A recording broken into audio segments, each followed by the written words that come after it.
everyone, it's Lynette with Charmed Grammy Crochet, and I just wanted to show you the next step and final step that I'll show you in how I create the stained glass. So I have, as you see, foiled. You see all the little copper pieces on here, all the pieces, and it's sitting on the pattern, so I know that it's the right size that would fit inside the frame that I'm using. This one will not have to fit inside the frame. The other one did have to fit inside the frame, but this one does not. So it really doesn't matter if it grows this way. But I want to keep it, as much as I can to the size, and keep it round. So that's why I have all these little pegs in here. So what we'll be doing next is, it's a several step process. What I'm going to do first is tack all of these pieces together, so that it'll be, then I'm going to take the pin, then I can take the pins away. Once I've tacked all the pieces together, I can take these pins away, and move it around freely. Because I don't care if this one grows, it really doesn't even matter if it stays on the pattern. I will also at some point take some wire. I wish I have stronger wire, but it wasn't working. It wasn't tinning for me. It wouldn't take the solder, so I don't know what its problem was. So I used this, and I have something that I might use instead. It's called, here it is, because this is going to be a heavier piece. So this stuff is called Restrip, and I might just wrap it around the outside edge, versus this is the wire I used for the other piece. I have the other piece finished, and I'll show you at the end. But that one's going in a frame, so it doesn't have to support itself. The frame will support it, and this wire is kind of thin. So I think that I will probably use this stuff called Restrip and go around the outside edge. And I need to make a hanger, and like I said, I have several different kinds of wire over here, and they're not wanting to accept the solder, and this isn't really strong enough. So we'll see what happens. We'll see what I end up with. But anyway, so then we're going to use something called single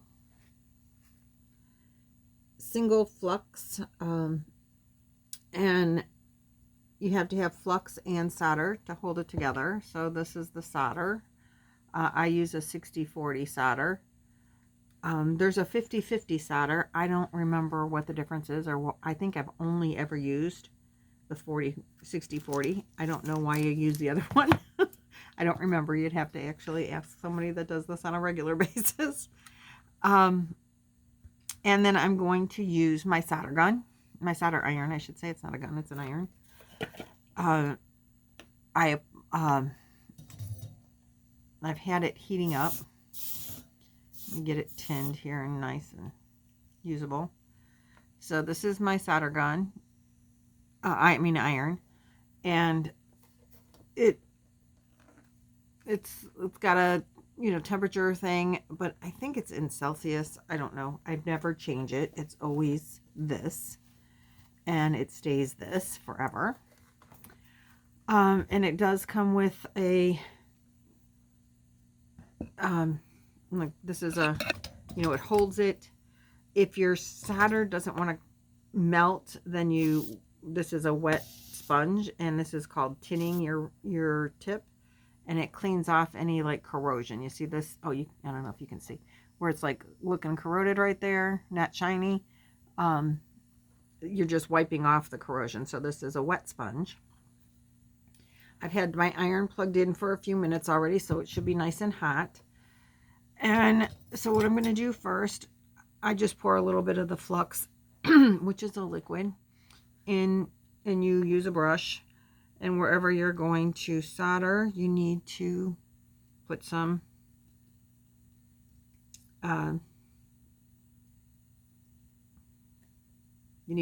flux. So I'm just going to flux some of these pieces just so I can tack them together.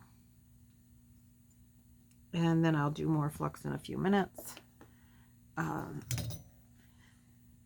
I'm just something to hold it in place. And it does sizzle. I've got a lot of solder on there. And it doesn't matter that it's like big and bubbly. So you just kind of hold it in place. Let some solder get on there. The solder won't stick if there's no flux. The solder won't stick to your glass. Only sticks to the copper.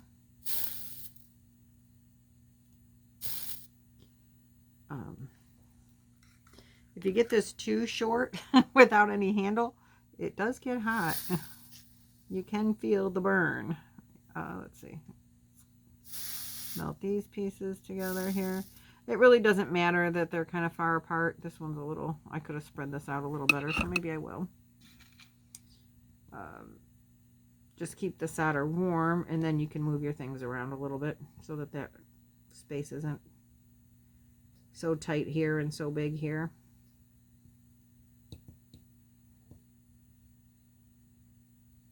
Oh, come on. There it goes.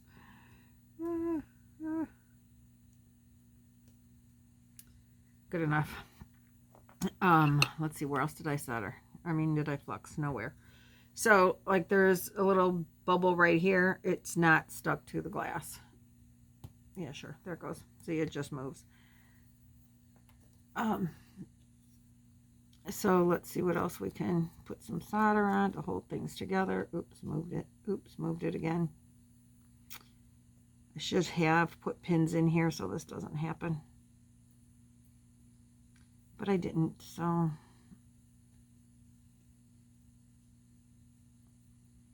I wasn't as concerned about this one staying in place, just because, damn it doesn't, it's, you know, I don't have to be concerned about it growing.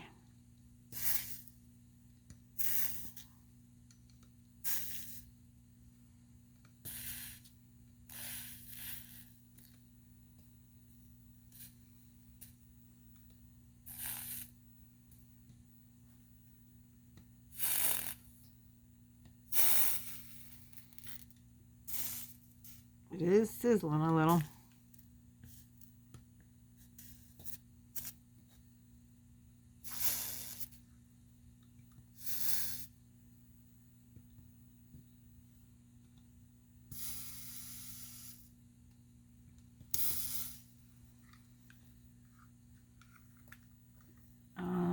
Let's see if I can get some solder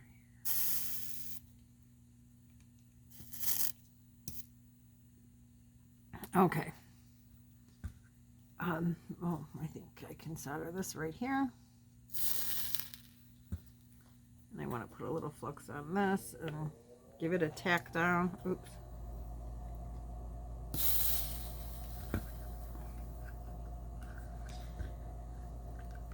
I got dripping solder here.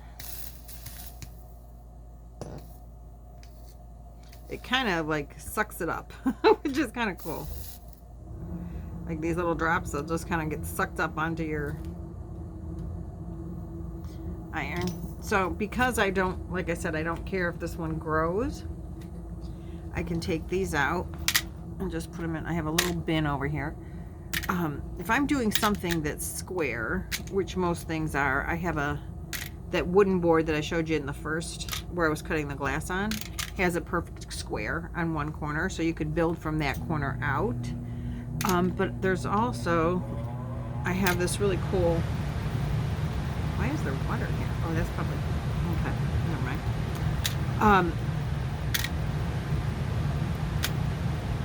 I have this really cool system, which I'm not going to use because it's for squares and straights, but you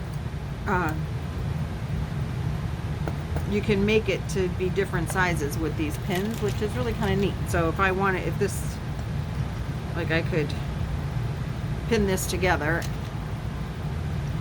and then if I wanted to keep it in place like this, I have longer ones that comes in different sizes, and so I could like do a square that way, and it would be square. So that's kind of cool. It's a cool system. I just wanted to show it to you. So now underneath here is my pattern, and I did solder the other pieces on it, so it looks like that now. And now I can just come around here and flux some of, put flux on here.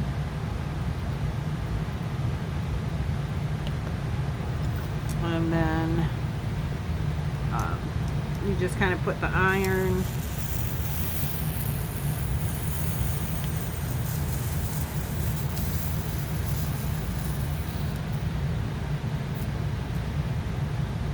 and I got a little much there. I should have stopped earlier.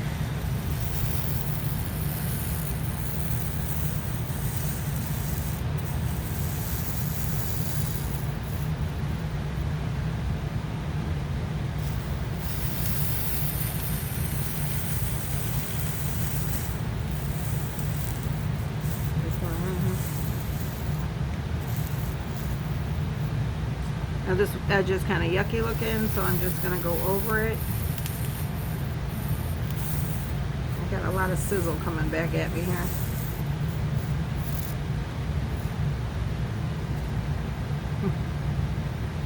I don't think I fluxed that one.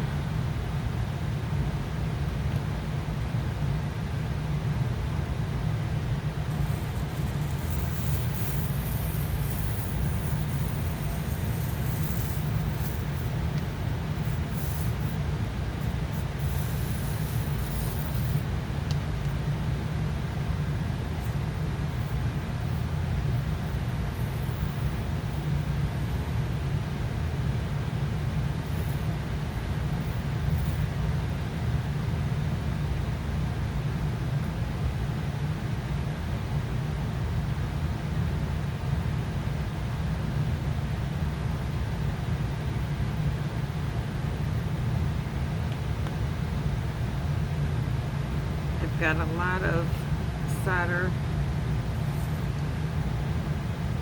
a bead of solder already on here.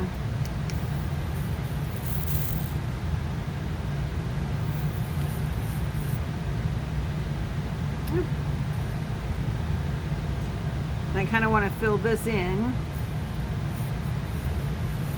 so I'm going to.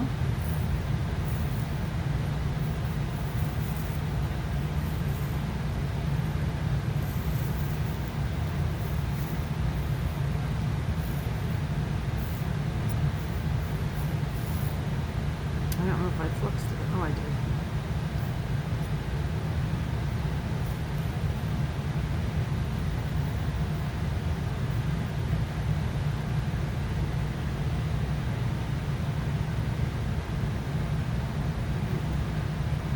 Don't have enough flux here or something. Something's off. I think I might have, might not have enough. There we go. Made it work.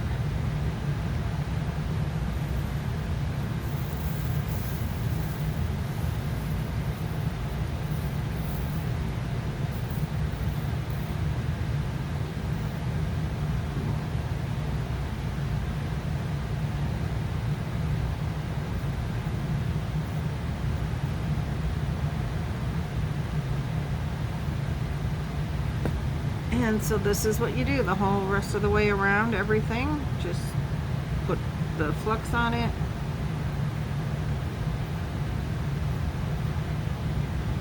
This iron is hot. I think it's like 375 or something to that effect degrees.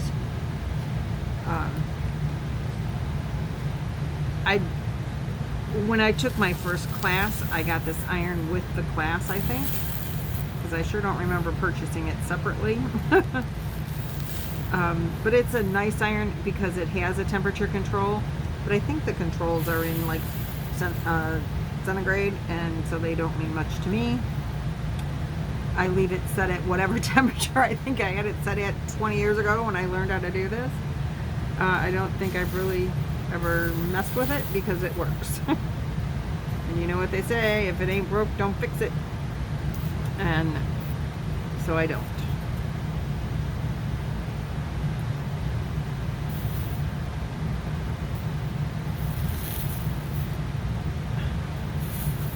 And sometimes you solder your solder to your project.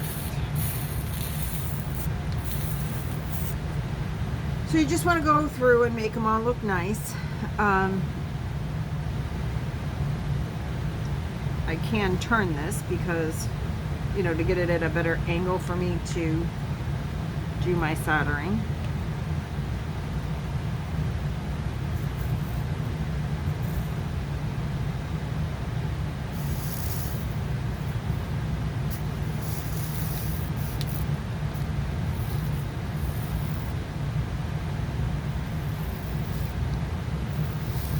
Now, if you, I don't know if you can, how well you can see the look of it, but the glass is all oily. The solder does splatter as, you know, as it gets hot.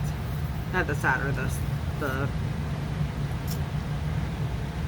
flux does occasionally splash, and I'm not neat about making sure where the flux goes. As long, you know, it's going to be on the glass, it's everywhere. But Dawn Dish soap does a really great job with a scrubby, and it cleans up very well when it's done. So fill all of this in, then you take like this rebar stuff,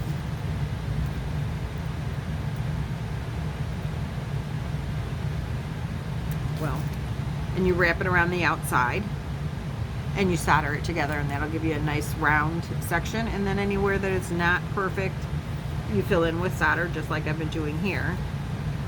When I'm done with the front side, then I'm going to turn it over and do the back side. Then I will turn it back over and touch up if anything. Sometimes, because I'm not the greatest at this, sometimes when I'm doing this, as you can see here, there's like, it's thick and you can see, and it's flat. I don't want it to be flat and bubbly, so I would come over here and just kind of melt this down. Well, let me put flux on it.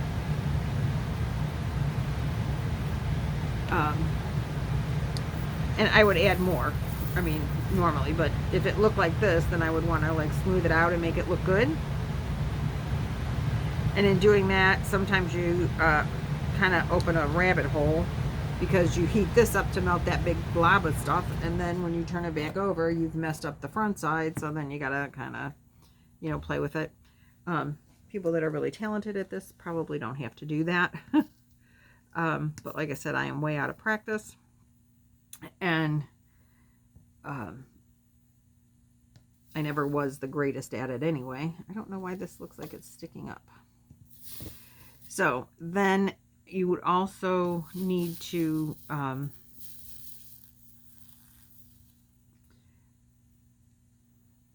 put a hanger.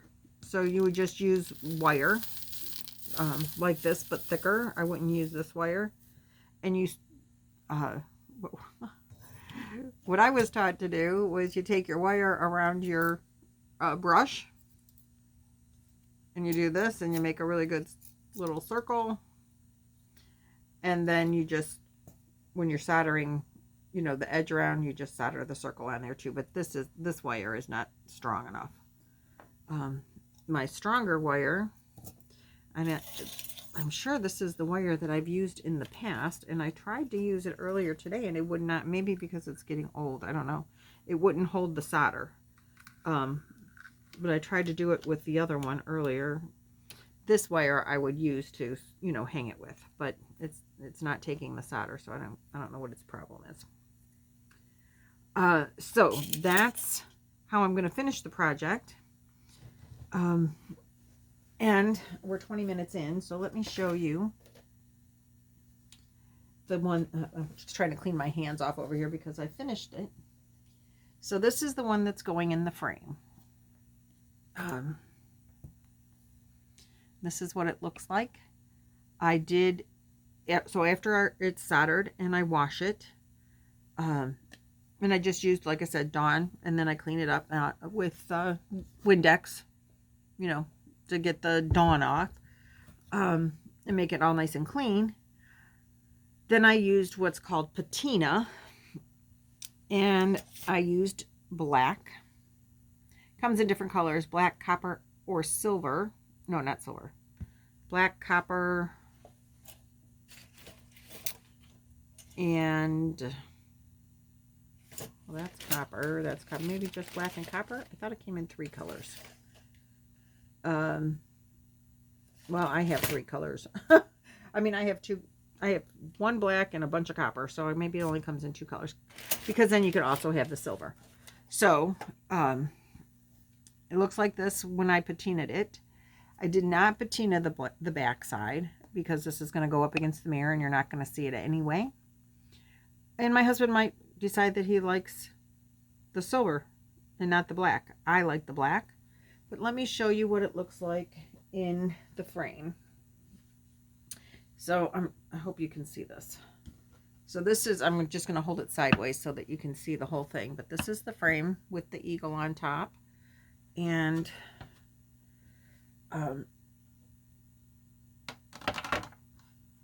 it just fits in here like this. And I will use, because of the way this frame is made, I'll just use clear caulk and caulk around this, and that'll hold it in place. That's what's holding the window in my dining room in place, is just caulk. And this will be the finished product. And we can put it in, you know, it's fitting perfect, right? Like that, so I'm going to leave it alone. And that's the finished product, unless he wants the silver side out. But I think the black side looks really nice against the, you know, the black patina look on this frame. And as soon as I caulk it in there, it's good to go. If I was building it without the mirror, I would definitely, without a doubt, made this bigger to fit the inside. So you wouldn't see any of this edge at all. But I didn't do it that way. That's how I did the other mirrors. But then in the back, see, this is different because it's got like a leather back or something. Like the back is screwed in, and it's leather, and I was afraid of taking this apart. I didn't want to do that because the frame here is only plastic. And so I didn't want to have to mess with getting another way of attaching it. It was easy. It's easier, in my opinion, to just caulk it in place, and then we can hang it up on the wall and it'll be done. So there you go. That is the final step 5, I think. Video number 5. I think we got the final process down.